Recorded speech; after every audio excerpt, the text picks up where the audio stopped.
श्री वल्लभाधीश की गिरिराज धरण की जय। श्याम सुंदर श्री यमुने महारानी की जय। श्री गुसाई जी परम दयाल की गोकुल दाव दयाल की जय।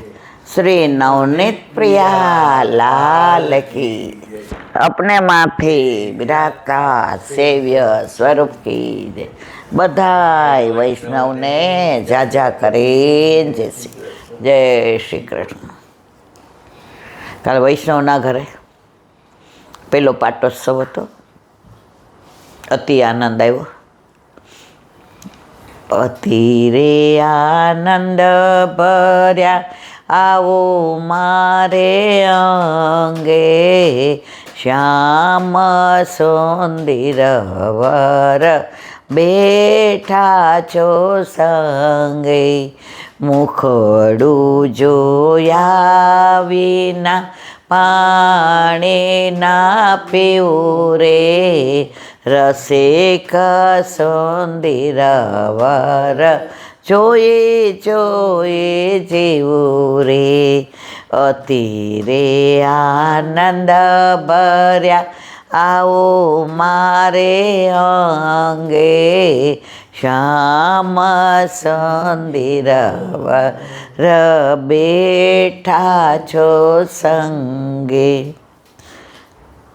घણા વૈષ્ણવ ઘરે એવી પોઝિટિવ ઉર્જા હોય કે આપણને સત્સંગને વિરામ આપવાનું મન ન થાય, કે આપણે બોલે જ રાખીએ અને અમુક જગ્યાએ જઈએ તો આપણને એમ થાય કે હવે ક્યારે પૂરું થાય ને ક્યારે જઈએ, એમનું ધ્યાન જ ન હોય। જે કોઈ આવે, તમે અહીંયા બેસી જાઓ, તમે મારી પાસે બેસો, આના માટે પાણી લાવજે, આના માટે ખુરશી લાવજે, આપણે લિંક તૂટી જાય।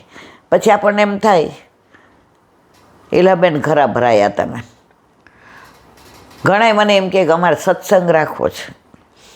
મેં તો મારા વાલા સત્સંગ મને ક્યાં આવડે છે, પણ હું મારા વાલાની કાલી ગેલી ભાષામાં વાતો કરું તો કે અમારા મંડળના ટાઈમે તમારે આવવાનું 3 થી 5। મેં કીધું જુઓ, મારો કોઈ આગ્રહ નથી કે તમે મને બોલાવો। અમારો આ સત્સંગ હોલ છે, અમે 2 મંડળવાળા છીએ, હું ને મારો ઘરવાળો ને મારા ઠાકોરજી સાંભળે છે, એટલે તમારા સત્સંગના ટાઈમે મારાથી ન અવાય, કારણ કે તમારો મંડળનો ટાઈમ હોય 2:30 થી 5। હવે મારે તો હું 2:30 વાગે પરવારું, પછી પ્રસાદ લો, પછી સવારે 5 વાગ્યાનો ઉઠાવો એટલે અડધો કલાક આડા પડીએ, એટલે મારાથી 5 વાગ્યા પહેલાં તમારે ત્યાં અવાય નહીં। એટલે તમે લોકો તમારા ટાઈમે મને બોલાવો, મારા વાલા મારો ને તમારો મેળ નહીં પડે, એટલે ખોટો તમે ફોન કરો, મારે તમને ના પાડવી પડે, મને ગમે નહીં। પણ તમારું મંડળ જે ટાઈમે ભેગું થાય એ તમે આરામથી ને કરો, જે પાઠને કરતા હોઈએ। બાકી મારો તો ટાઈમ કાયમ માટે 5 થી 7નો જ છે, કારણ કે મને 5 થી 7 જ ફાવે। બધી રીતે જોવા જઈએ, તબિયત, ઉંમર, અનુકૂળતા, તો ઘણાય બધા મને એમ કે તમારે અમારા ઘરે 3 વાગે તો આવી જવું પડશે। મારા વાલા નહીં આવી જવાય, કારણ કે તબિયતના ભોગે કશું થાય નહીં।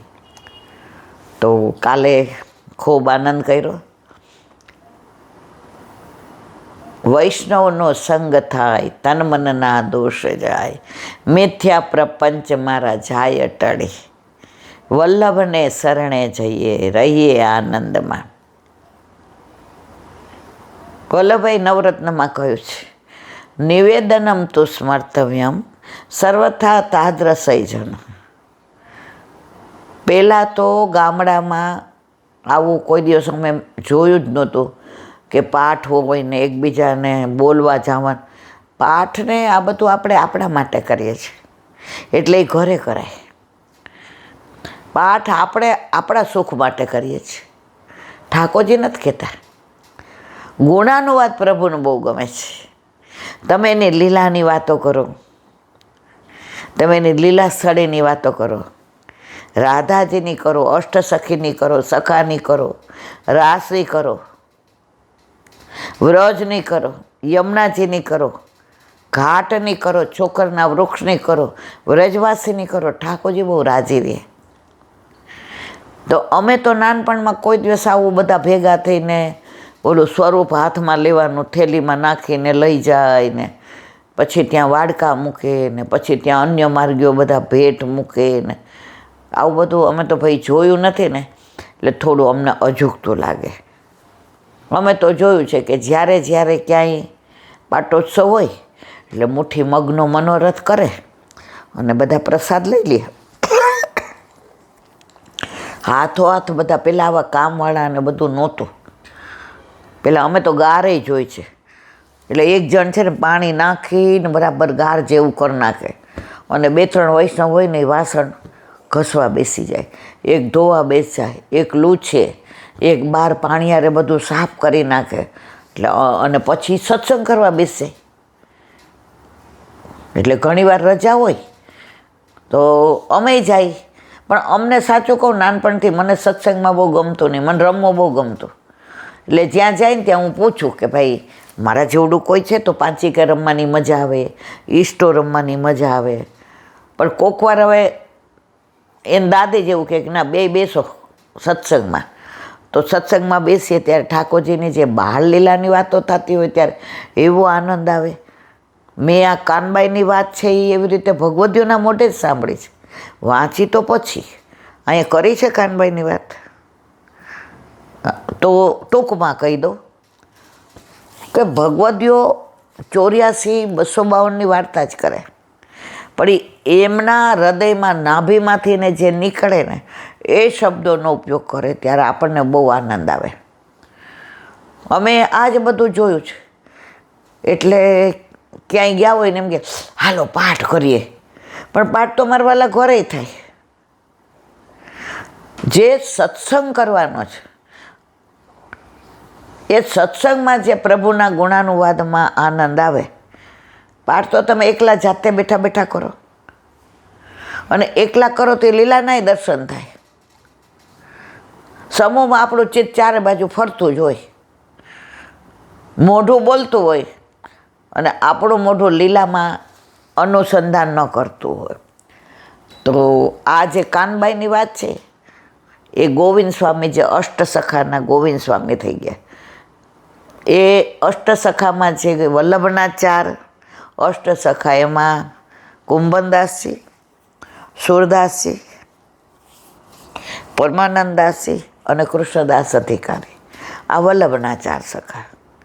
અને ગુસાઈજીના 4 સખા ચિત્ત સ્વામી, ગોવિંદ સ્વામી, ચત્રભૂતદાસ અને નંદદાસ. પેલા વિષ્ણુદાસ છીપા હતા, પછી એમની ઉંમર અને તબિયતના હિસાબે એ નવનીત પ્રિયાજી ગોકુળમાં દ્વારપાલમાં રહ્યા અને એમના બદલે નંદદાસજીને સ્થાન આપ્યું. તો આ અષ્ટસખા એમાંના ગોવિંદ સ્વામી એ શરણે આવ્યા. હવે એ પેલા સ્વામી હતા તો એમણે ઘણાય સેવક કર્યા હતા. હવે બધા એમને કહે કે એકવાર તમે ગોકુળના કાનોડાને મળો. ગુસાઈજી સાક્ષાત ગોકુળના કાનોડા છે. તો ગોવિંદ સ્વામી પોતે બ્રાહ્મણ હતા. બહુ કીધું બધા, એટલે કે હાલો ને જોઈ આવીએ તો ખરા. સ્વામી હોય ને એને થોડું અભિમાન હોય કે મારે કેટલા સેવક છે. પણ ગુસાઈજી ને વલ્લભનું તો સ્વરૂપ જ કાફી છે. તો આવ્યા મળવા. તો ગુસાઈજી સંધ્યાવદન કરતા હતા, ધોતી પહેરેલી ને તિલક ને. એ કે હોય આ તો અમારા જેવા બ્રાહ્મણ જ છે. પછી જ્યારે એમનું સંધ્યાવદન કરીને ઊભા થયા અને ગુસાઈજી કહ્યું આવો ગોવિંદ સ્વામી, અરે મારું નામે આવડે છે.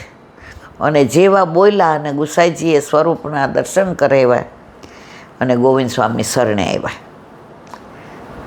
હવે આવી ગયા તો એને ગામ ન ગયા. હવે તો એ ગોકુળમાં જ રહેવા માંડ્યા, માવનમાં. હવે એમના બેનનું નામ કાનબાઈ. તો પછી એના ગામના બધા જે સેવકો કર્યા હતા ને એ બધા કે આપણા સ્વામીનું આવ્યા, આપણા ગોવિંદ સ્વામીનું આવ્યા. 1 દી રાહ જોઈ, 2 દી જોઈ, 4 દી, અઠવાડિયું.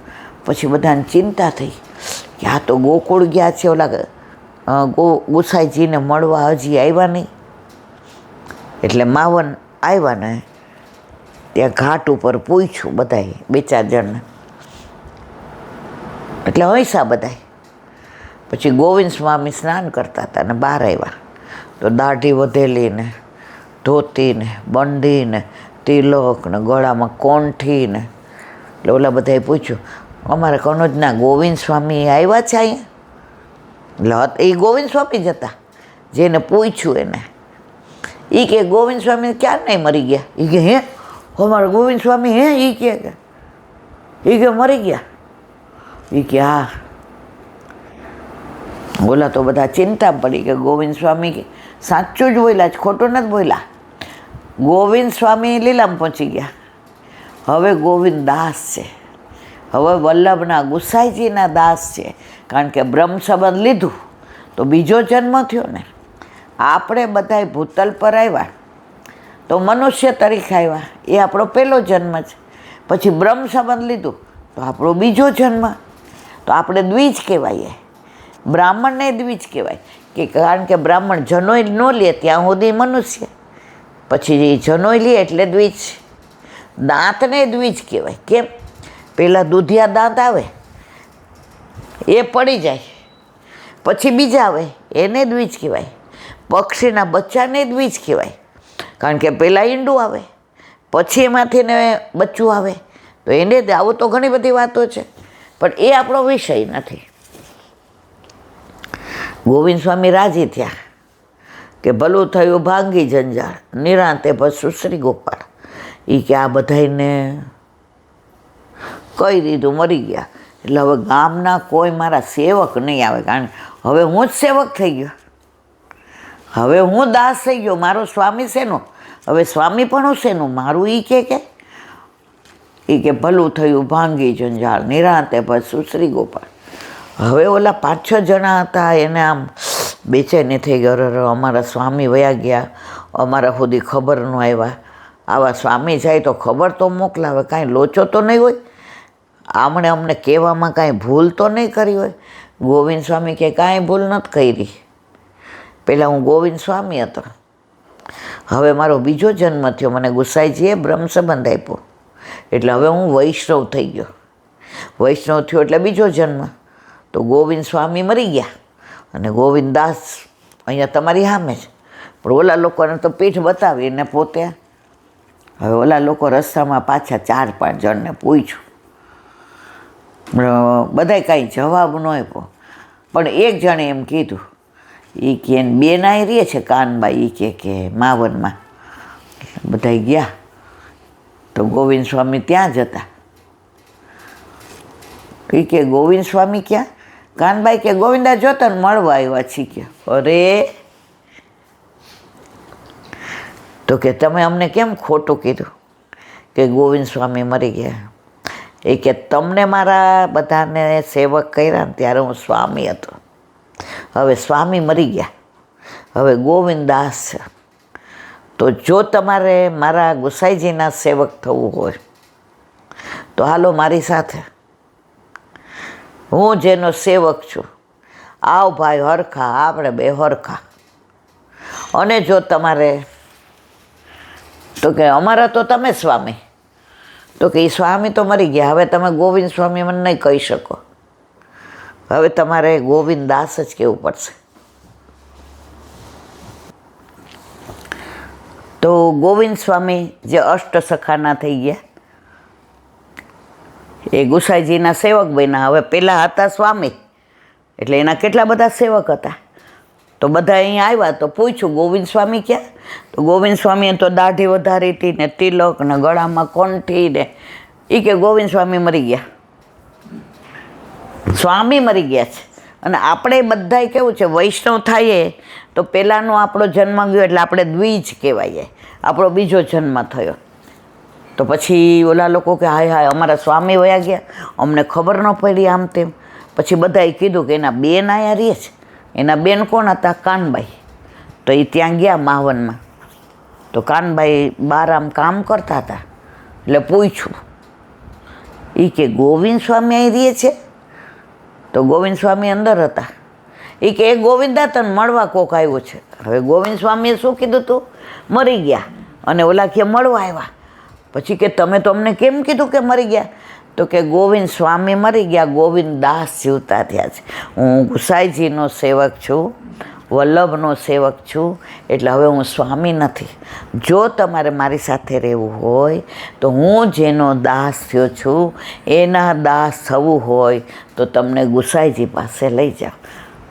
કાનબાઈ રાજી થઈ ગયા કે મારો ભાઈ યોગ્ય જગ્યાએ આવી ગયો, મારો ભાઈ હવે સ્વામીમાંથી ને દાસ થઈ ગયો, મારો ભાઈ કરોડો જન્મોથી પ્રભુથી વિખૂટો પડ્યો હતો, હવે મારા પ્રભુએ પાછો એનો અંગીકાર કરી લીધો અને બધાએ પાછા ગુસાઈજીના સેવક થઈ ગયા. તો કાનબાઈ ત્યાં રહે. હવે ગોવિંદ સ્વામીને એક દીકરી હતી, તો દીકરીને પરણાવી હતી એટલે પાછા પગ કરવા આવી. આપણે કાંઠિયાવાડીમાં અમારે એવું હોય, પાછા પગ કરવા આવે, તો પાછા પગ કરવા આવી. હવે ગોવિંદદાસ તો સતત પ્રભુમાં જ રત રહે. આખો દી કીર્તન ને એના ભાવ ને એ લખવું ને ગુસાઈજીની સન્મુખતા ને ગુસાઈજીના વચનામૃત ને ગુસાઈજીનું સાનિધ્ય ને એના એવા તન્મય થઈ ગયા હતા કે એને હવે ઠાકોરજી સિવાય શેમાય રસ પડતો નહોતો.